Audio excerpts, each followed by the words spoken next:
everyone, welcome to Coach Dave Academy. This is Suellio Almeida, and we're going to see my lap with the Porsche Cup at Road Atlanta today. We're going to see the entire lap, and then we're going to talk about corner by corner.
Alright, now going into the first corner, we already have a dilemma here because generally on other cars, we actually go all the way to the white line here on the left. But this car, you don't benefit that much. You can try it, you can see which one gives you the most consistency, but just talking about lap times, it's pretty similar because if you try to open up that much, you end up not being able to trail brake heavily into this corner. This car does not benefit from such wide corner like a Formula car would. So in this lap, for example, I'm not using all of the track here. I'm being as much as I can here close to the grass, but then I already start braking, so you don't have a lot of time to think about going to the left and then going to the right because it would be just inefficient. We're braking really early on this car.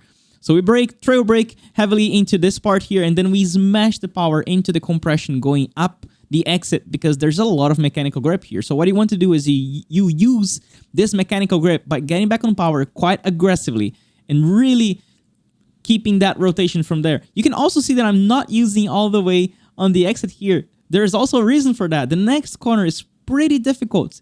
The blind corner to the right that is preceded by this left kink that generally is easy in other cars, but on this one, we need to bring the car quite well to the right and then turn in to the left-hander so we can set up the braking as much as we can. We need to be as close as possible to being fully aligned to the end of this curb. Because this corner is blind, we can't really look at the apex to turn in. We want to look at this curb. We're going to use this curb on the entry as a timing device. You're going to use this as a visual cue to know when you're starting to turn in.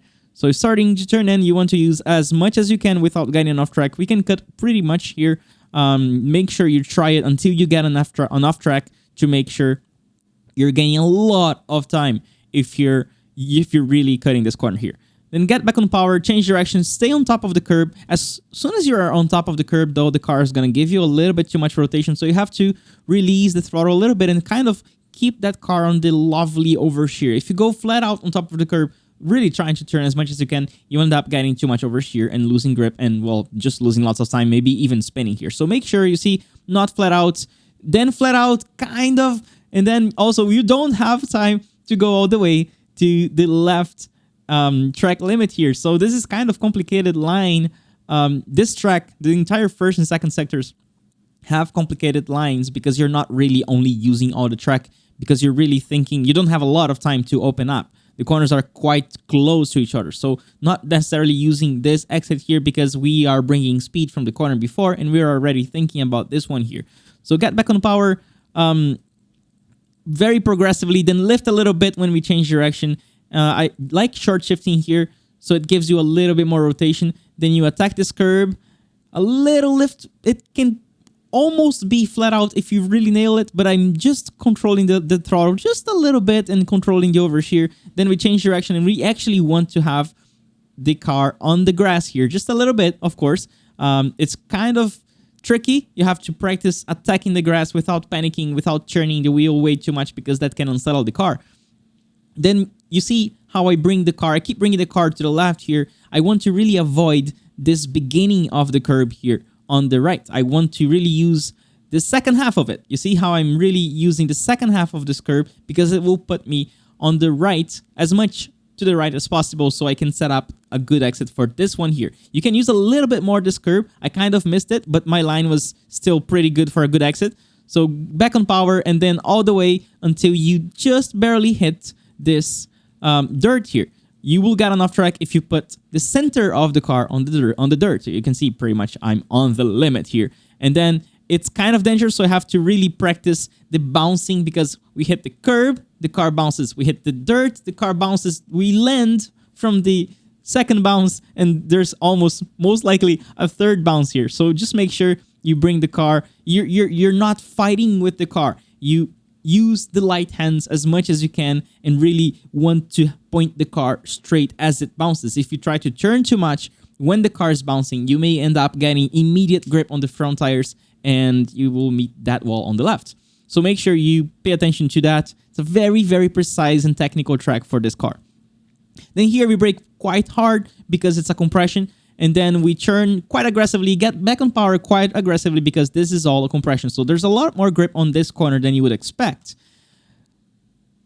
But right after this corner, we have the total opposite. Now we're braking on a crest. We're kind of like going from uphill to less uphill, so it treats as a little jump for the car. The car will have a little bit less grip, so you have to brake way less. You can see here how I'm braking, say 65, 70%, and here I'm braking a lot more, maybe 10, 15% more than I'm braking on the next corner. So make sure you don't brake too hard here, and also you wait to get back on power. Everything here must be patient, because there's a lot less grip on this corner, turn 7, than you would have on turn 6, which is this one here.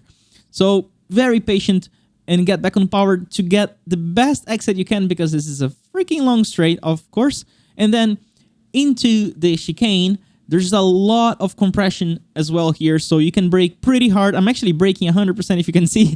So brake 100%, the car is not gonna lock up on the initial part. Then around here, we start releasing a little bit because the track goes flat. The car is a little bit slower, so if you keep braking 100% for way too long, you end up locking the tires. So make sure you brake 100% for such a long time, and then you start releasing as you want to turn in and use this grass a little bit here. You want to have the inside tires on the grass. So you can also think of having the outside tires on the curb. So the right tires on top of the curb. This will not give you an off track unless you really cut it. So there are 2 layers here of penalty. The first layer gives you an off track, and if you go way too much, you get a full slowdown. So be careful with that. And then change direction. Ideally, you see, we don't want to fully lift or brake for the second apex. What we want to do is bring the car as much as you can to the left, so you just change direction and you lift a little bit, you control the oversteer, and then you allow the car to go all the way to the outside. And then here, you really aim for the end of this curb, more or less here, and then we change direction. Not change direction, but we turn a little bit more aggressive. Here, we are really letting the car go to the outside, and now we turn. Now we turn, and we aim for this end of the curb, so we're able to do this last corner flat out. So there you go. Such a short tutorial today, but that is it. It's a very difficult track, so have a good practice, and I will see you next week.